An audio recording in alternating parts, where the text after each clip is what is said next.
So my initial reaction was, okay, this is going to be a short-lived thing. We'll do this for a little bit. I can remember thinking, oh, this is a big deal, but it's going to be a big deal for like a week or two.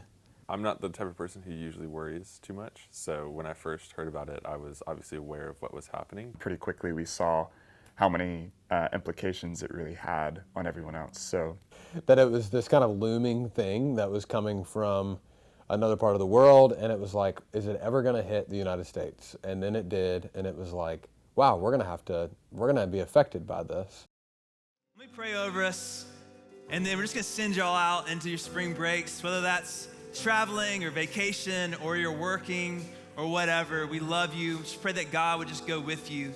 And God, bring us back here safely in 2 weeks, God, that we would come back with testimonies. We love you, Overflow. We'll see you guys in 2 weeks. Go to Islands and study. Good night.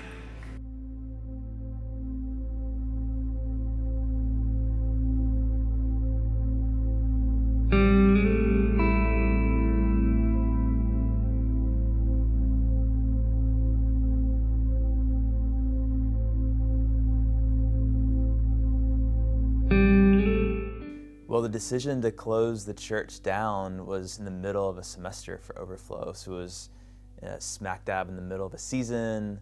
It was in a season where I think there's a lot of momentum in our organization and ministry. And so it was like, it was hard. And things were happening so fast. UNCW was, I think, had delayed classes at that point, had like extended spring break. And then as our church was making the decision to like shut things down, it felt like we lost something, you know? The challenge is, how do you stay connected, right? And so physical connection is the best, right? Face-to-face interaction is always the most helpful. And so I think the biggest challenge was like, how do we stay connected with students? And how do we keep students connected with each other? And how do we keep students connected with what the ministry and the purpose that we have at Overflow, which is to reach college students and to help them walk with God. And so how do you connect those things when people are scattered, when they're not physically in the same space?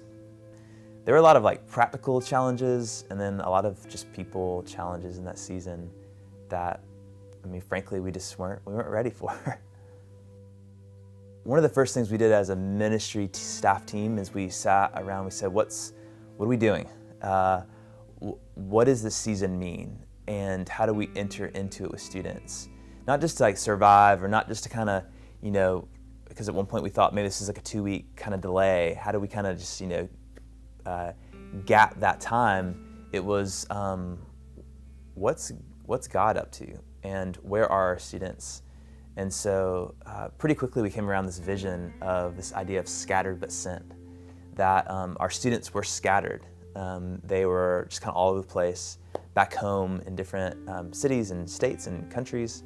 But yet we felt like there was a purpose in them being there. We actually felt like maybe they're sent to those places, to be a light, to be an encouragement, to be joy to their family, to be able to reconnect with old friends they hadn't seen.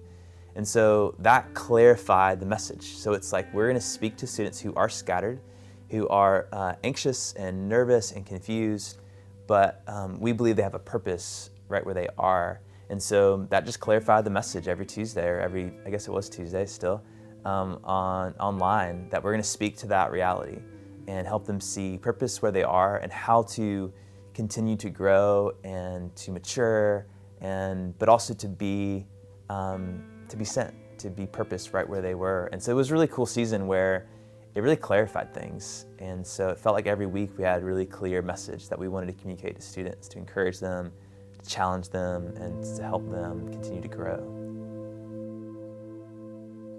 The 3 things that we talk about wanting to do on a Tuesday night for Overflow is like worship, teaching, and community. So our thought was, how can we translate those 3 things to fully online? And so we found some different ways to do that through Instagram Lives and planning some different kind of events and planning content in a different way to help promote a sense of community in a way where, we were trying to actually maybe not get people together in the same space during the stay-at-home order, but finding ways for people to connect with each other, whether it was through Zoom or whether it was FaceTiming a friend, giving them content that they could talk through as a means to have a purposeful conversation and not just checking in with a friend. So those were some of the ways we just found different ways to translate what we normally do into like a COVID context. So before COVID, with production, we really were based around live production in the room. So we had 1,700 people in our gatherings at 9 and 11 on Sundays, and then about 500 in our 5 o'clock gathering before COVID. So production was really room-centric. Like, it was all about what was happening in a big auditorium at one time. And then COVID came, and it was like, okay, now we have to transition to predominantly broadcasting. So nothing is going to happen in the room. There's going to be nobody but us in the room. So it changed the entire approach. So we began shooting video solely for online, mixing audio solely for online, and it became about what it sounded like on somebody's phone or on their iPad or on their TV in their bedroom, and not about what it sounded like in an auditorium, which totally changed how we did everything, from running sound in an auditorium to running sound in a studio, to cutting cameras for big screens, to cutting cameras for phones. It just changes how we really went about it. We had students that even aren't on social media who re-downloaded it or made an account so that they could try and keep up with what we were doing, because that was our primary way of connecting with people. We built a broadcast video control room and a broadcast audio mixing solution throughout the time of COVID, really like locking us down and us being really predominantly broadcast. And those systems will never really go away. They'll be something that we hold on to for long term in the future. And we're excited about it because it created more places on our team for people to serve and really just created another opportunity to reach people that are outside the walls of the church.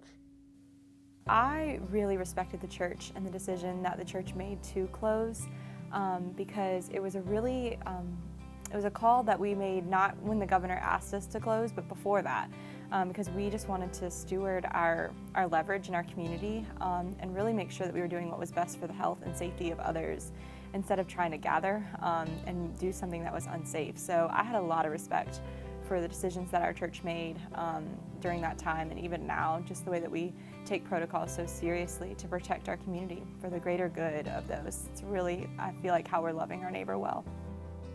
I mean, Mike and the rest of the leadership of the church, they care about the community, so what they did was appropriate. Although it sucks that I love coming here on Sundays, it was necessary. But I think what was the coolest part was people were craving community. And so when we figured out, okay, we can do this and we can do it well, people came, and it was a lot of people. This year, I think, has just been like a testament to how important community is. And that was kind of going back off like what I was just saying, like when the church closed and we didn't have like that end to the semester, it felt like the community just got shut down entirely. And so that whole summer, kind of leading into this whole year, this school year, I was like just ready to get back in community, and I think everybody else was too, and they realized the importance of it. And so this year, I think people have just been much more intentional in terms of meeting people and talking to people and connecting with people. And it's been cool for myself to be a part of that, but also like to see everybody else doing it. The biggest positive effect that all of this has had on the ministry of Overflow and our students that we serve is really the appreciation of community, the appreciation of getting to be together face to face. It's still in a limited capacity. It's still, we wear masks and we are distance and all these things. But I think what we've all found is that we just desire to be together.